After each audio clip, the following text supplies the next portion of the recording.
చాలాసార్లు forest department once charge తీసుకున్న తర్వాత ఫారెస్ట్ డిపార్ట్మెంట్ మీటింగ్స్లో ఎస్పెషల్లీ భారతదేశంలో యానిమల్స్ని రక్షించడంలో జూలు చాలా కీలకమైన పాత్ర వహిస్తుంది. ప్రత్యేకించి ఆంధ్ర రాష్ట్రంలో మన విశాఖ జూ చాలా 600 ఎకరాలు న్యాచురల్ ఫారెస్ట్లో ఉన్నది, రిజర్వ్ ఫారెస్ట్లో ఉన్నది అది.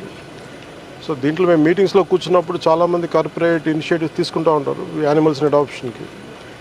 సో అలా తీసుకున్న వాళ్ళతో ఒకసారి మనం ఒక హైటీలా పెట్టుకుందాం, మనం వాళ్ళని ఎకనాలజీ చేద్దాం, రెస్పెక్ట్ చేద్దాం అని చెప్పే ప్రాసెస్లో అదే నాకు ఇప్పుడు గుర్తు చేస్తూ ఉన్నారు హైయర్ అఫీషియల్స్ అంతా.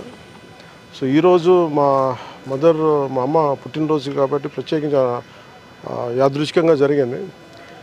నా కోరిక చాలా కాలం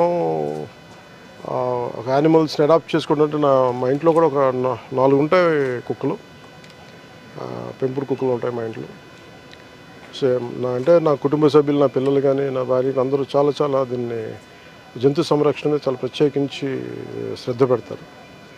అలాగే ప్రత్యేకించి మా అమ్మగారి పుట్టినరోజు అవ్వటం వల్ల నాకేమనిపించిందంటే చెప్పడమే కాదు, ఎదుటి వాళ్ళకి నేను కూడా చేయాలని నిర్ణయించుకున్నాను. అందుకని మా అమ్మగారి పుట్టినరోజు సందర్భంగా ఈ 2 కనిపిస్తున్న అజిరాఫ్, ఇందాక తిండి పెట్టిన అజిరాఫ్ని, వీటిని మా అమ్మగారి పేరు మీద వీటిని అడాప్ట్ చేసుకుని సంవత్సరానికి 2 జిరాఫీని అడాప్ట్ చేసుకొని వాటికి ఎంత అయితే మనీ కావాలో వాటిని వెంటనే క్లియర్ చేస్తాను తెలియజేసుకుంటూ, ఇది ప్రతి ఒక్కరూ కూడా అది జంతు సంరక్షణలో ప్రత్యేకించి జూస్లో కానీ ఇంకా జూ బయట కానీ జంతు సంరక్షణకి అందరం మన వంతు కృషి చేద్దామని తెలియజేసుకున్నాం. Thank you.